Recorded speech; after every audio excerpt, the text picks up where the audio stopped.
ओम श्री परमात्मने नमः।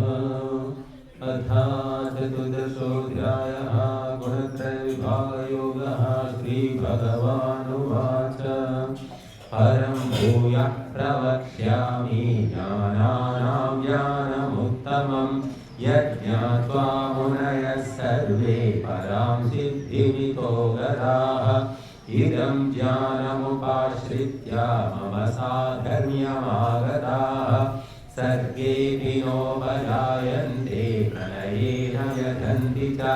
मम योनिर्महद्ब्रह्मा तस्मिन् गर्भं ददाम्यहं सम्भवः सर्वभूतानां ततो भवति भारत।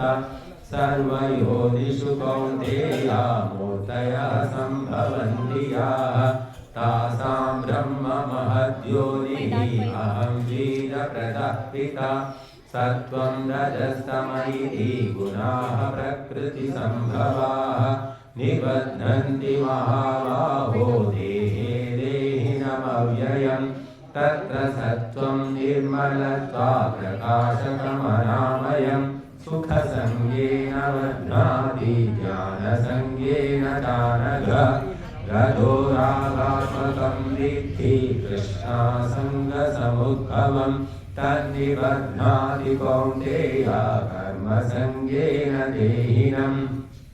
तमस्त्वज्ज्ञानजं विद्धि मोहनं सर्वदेहिनां प्रमादालस्य निद्राभिः तन्निबध्नाति भारत। सत्त्वं सुखे संजयति रजः कर्मणि भारत।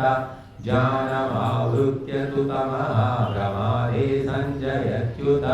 रजस्तमश्चाभिभूय सत्त्वं भवति भारत। रजसत्त्वं तमश्चैव तमः सत्त्वं रजस्तथा। सर्वद्वारेषु देहेऽस्मिन् प्रकाश उपजायते। ज्ञानं यदा तदा विद्यात् विवृद्धं सत्त्वमित्युत। लोभ प्रवृत्तिरारम्भः कर्मणामशमः स्पृहा। रजस्येतानि जायन्ते विवृद्धे भरतर्षभ। अप्रकाशो प्रवृत्तिश्च प्रमादो मोह एव च। तमस्येतानि जायन्ते विवृद्धे कुरुनन्दन।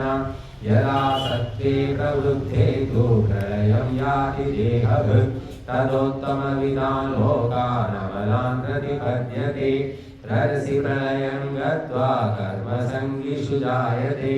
तथा प्रलीनस्तमसि मूढयोनिषु जायते। कर्मणः सुकृतस्याहुः सात्विकं निर्मलं फलं। रजसस्तु फलं दुःखम् अज्ञानं तमसः फलम्।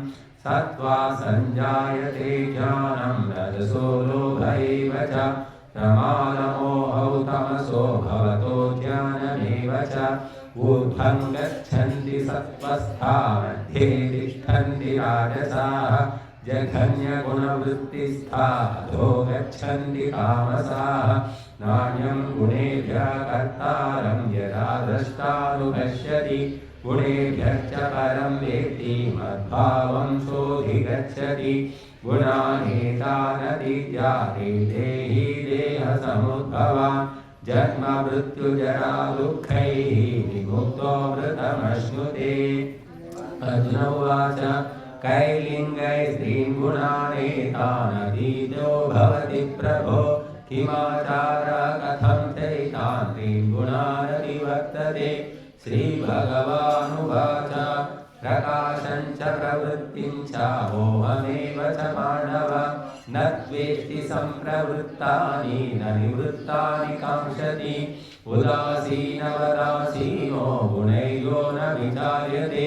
गुणावर्तन्त इत्येव योऽवतिष्ठति नेङ्गते। समदुःखसुखस्वस्थः समलोष्ठाश्मकाञ्चनः। तुल्यप्रिया प्रियो धीरः तुल्यनिन्दात्मसंस्थितिः।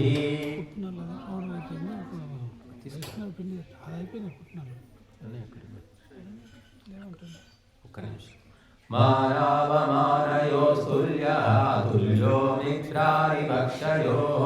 सर्वारम्भपरित्यागी गुणातीतः स उच्यते मां च योग्यभिचारेण भक्तियोगेन सेवते स गुणान् समतीत्यैतान् ब्रह्मभूयाय कल्पते ब्रह्मणो हि प्रतिष्ठाहम् अमृतस्याव्ययस्य च शाश्वतस्य च धर्मस्य सुखस्यैकान्तिकस्य च ॐ तत्सदिति श्रीमद्भगवद्गीतासु उपनिषत्सु ब्रह्मविद्यायां योगशास्त्रे श्रीकृष्णार्जुनसंवादे गुणत्रय विभागयोगो नाम चतुर्दशोऽध्यायः।